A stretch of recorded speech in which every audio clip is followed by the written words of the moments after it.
મેથીની વડી બનાવવા માટે આપણે 250 ગ્રામ ચણાનો લોટ, થોડોક બાજરાનો લોટ અને ઘઉંનો લોટ, લીલા મરચાં, આદુ અને લસણની પેસ્ટ, મેથી ધોઈને સમારીને લીધી છે, થોડાક ધાણા ઉમેરીશું અને બીજા સૂકા મસાલા. સૌપ્રથમ આપણે મેથી એડ કરશું.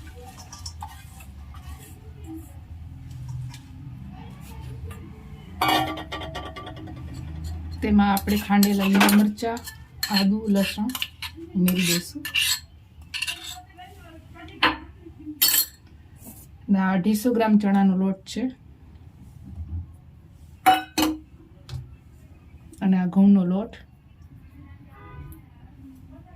થોડા થોડા પ્રમાણમાં એડ કરશું અને બાજરાનો થોડોક. હવે સૂકા મસાલામાં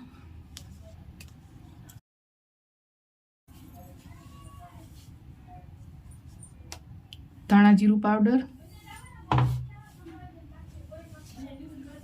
લાલ મરચું પાવડર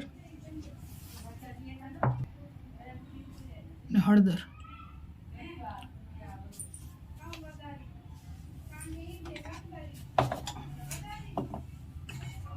ને થોડીક હિંગ ઉમેરીશું.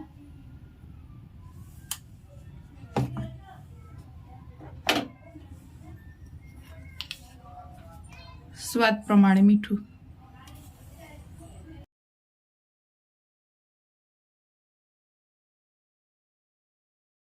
થોડોક ગરમ મસાલો,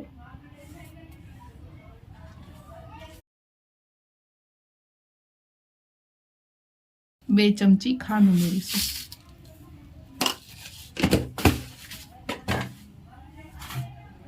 હવે આ દહીં નાખીને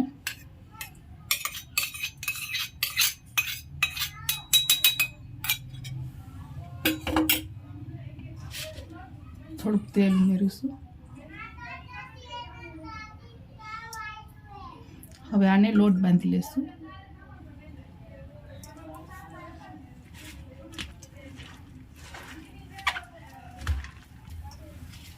આમાં આપણે પાણી ઉમેરશું નહીં, જરૂર પડે તો થોડોક તેલનો ઉપયોગ કરવાનો.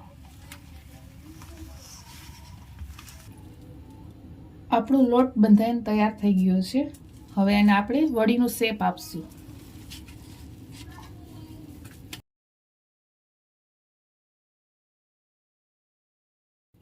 એમાં આપણને ગમે એ પ્રમાણે શેપ લઈ શકીએ છીએ.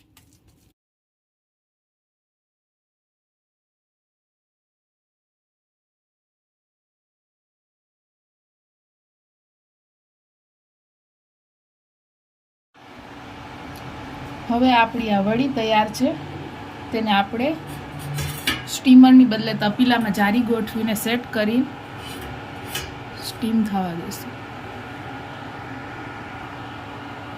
તેને પહેલાં તેલથી ગ્રીસ કરી લઈશું, ચોટે નહીં તે માટે.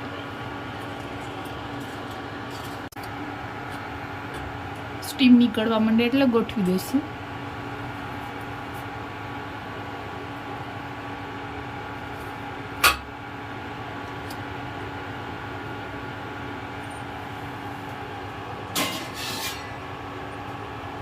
આઠ થી 10 મિનિટ તેને સ્ટીમ થવા મૂકી દેશું.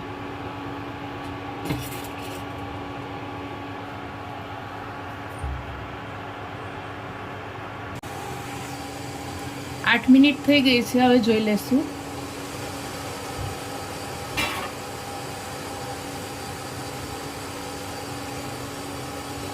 હા, હવે આ બફાઈને તૈયાર જ છે. ઉતારી લેશું. ઉતારીને એને 5-7 મિનિટ સુધી ઠંડા થવા દેશું.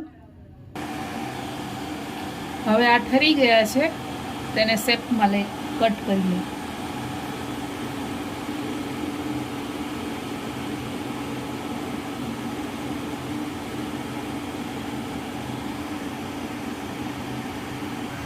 હવે આ કટ થઈ ગયા છે. હવે એના ઉપર આપણે વઘાર કરશું. કઢાઈ મૂકી છે. હવે એમાં તેલ ઉમેરીશું.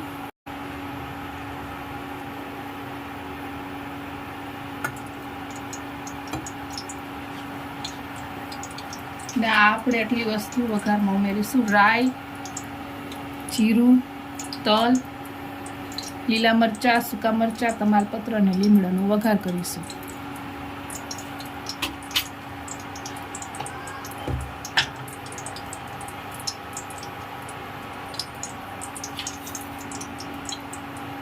તેલ થવા આવ્યું છે, તેમાં પહેલાં રાઈ ઉમેરીશું,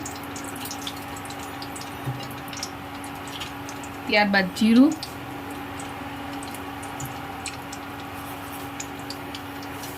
તલ,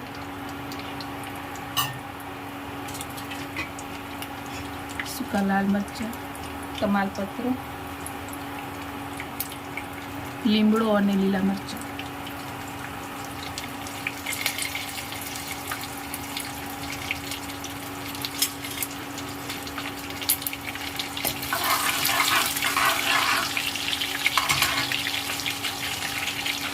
ઉમેરીશું.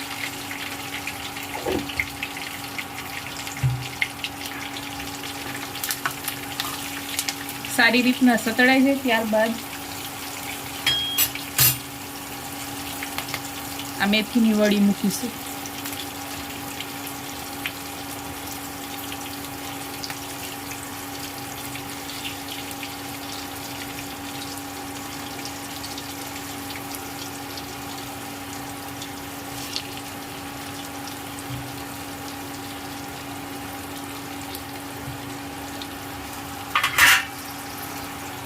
અને હવે થોડા હળવે હાથથી ફેરવીશું.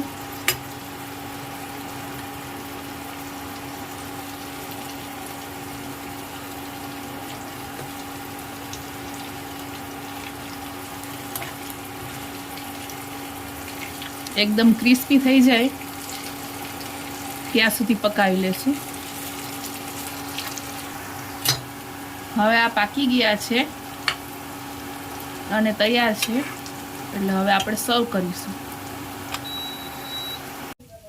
હવે આ તૈયાર છે, તેને આપણે સર્વિંગ પ્લેટમાં કાઢશું.